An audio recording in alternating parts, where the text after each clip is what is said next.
what is worship? What's the meaning of worship? Now, it's going to come on the screen here because in English, have you ever noticed that we shorten words?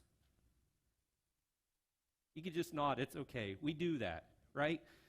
Some of us even call words slang words, right? What's the purpose of that? You kind of shorten it. So I want you to see on the screen, the actual definition of worship is this. It's to declare worth. That's the meaning of worship. So another word of worth is value. It means that you place extreme value on something or someone to declare worth. Now, the word worship was actually spelled the second way you see that on the screen. Worth, ship. That's how it was really spelled. Worth, ship. And then what we do in the English is shorten it to what you and I have probably heard if you grew up in church, worship. But it really means to declare worth. Now, here's what's interesting in Psalm 95. You look through this, and Psalm 95 shows us something about worship that's a little confusing. Worship is both a noun and a verb. That's why it's confusing. Worship is actually a thing, it's an event, but it's also something that we're supposed to do. It's an activity. And sometimes that can confuse us because even in churches, a lot of our services are coined worship service. So in our mind, it's like, hey, that's just something that I go to. But it's more than that. It's also something that we're supposed to participate in. It's an activity, something that we're supposed to do. Now, I like verse 6, though, because it further tells us what worship is. Right? Notice this.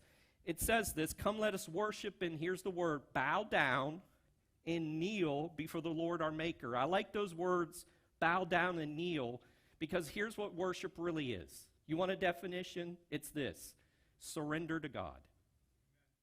That's worship. See, the idea of kneeling down is this. A lot of times when we talk to kids, sometimes you'll see them, the parent, right, kind of kneel down so you can see eye to eye. See, the idea of worship, though, is different.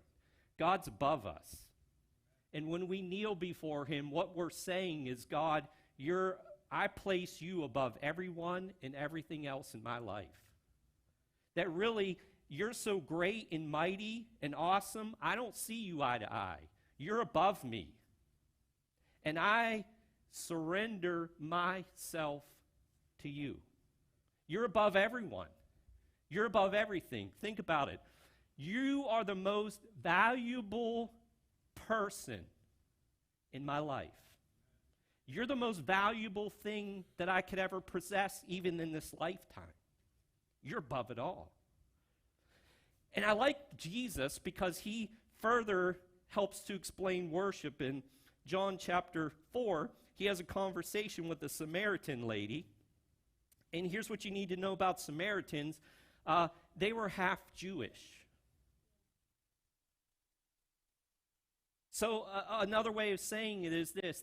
They were half-bloods. Because some of the Jewish people would marry what the Jews considered to be pagans. They'd have offspring. And so the Jewish people would look at them and say, you're not Jewish because you're not pure. And that caused a lot of division. And so the Jewish people would worship God in Jerusalem, but these Samaritans, they couldn't go to Jerusalem. They weren't welcome there. So as you see in this conversation, they would worship God on a mount called Mount Gerizim.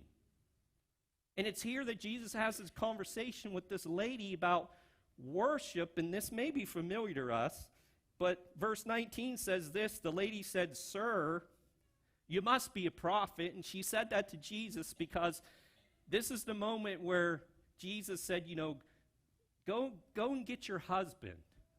And she said, well, I don't have a husband. And Jesus said, yeah, you're right. You've had like 5 husbands, and the person that you're living with now isn't even your husband. And when he said that, she was shocked. She's like, only a prophet could see that. And then she said, so tell me, Why is it that you Jews insist that Jerusalem's the only place of worship, while we Samaritans claim it's here at Mount Gerizim, where our ancestors worshipped? Jesus replied, "Believe me, dear woman, the time's coming when it will no longer matter whether you worship the Father on this mountain or in Jerusalem.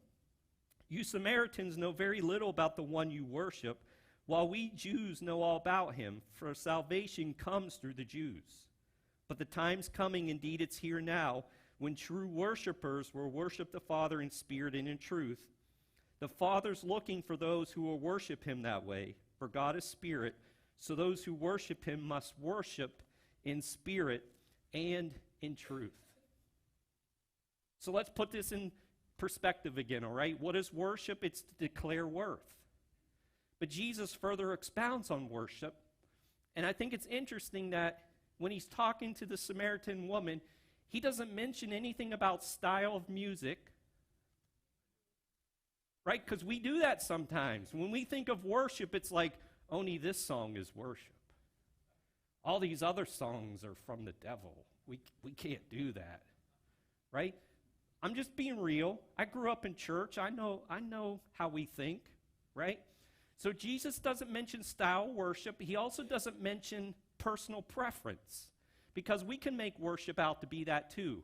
Like, they did this, and I got goosebumps, and it felt amazing, so God must have been there, and that was worship, right? We can make things about us and what we like and what we don't like. Jesus doesn't address that. What he says is that we can worship God anywhere. Now, that's great news, isn't it? That anywhere we go, we can encounter God, we can worship him, and more than that, anywhere we go, we can continue to surrender our life to him. Anywhere we go, we continue to say, "God, you're above it all." We sang that today, didn't we? Great song. You're more valuable than anyone or anything.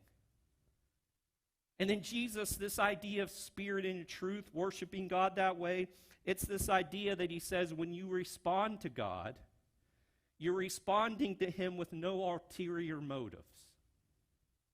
Because let's be real, I'm just telling on us. Sometimes that's how we approach worship, right? I don't really want to, I have to, but if I do this, then God will do this.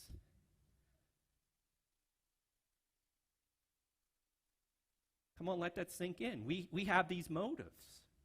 And Jesus is like, hey, worship isn't coming before God with motives. It's coming before God with surrender. It's coming before God because he is worth it all. More valuable than anyone or anything. That's the meaning of worship.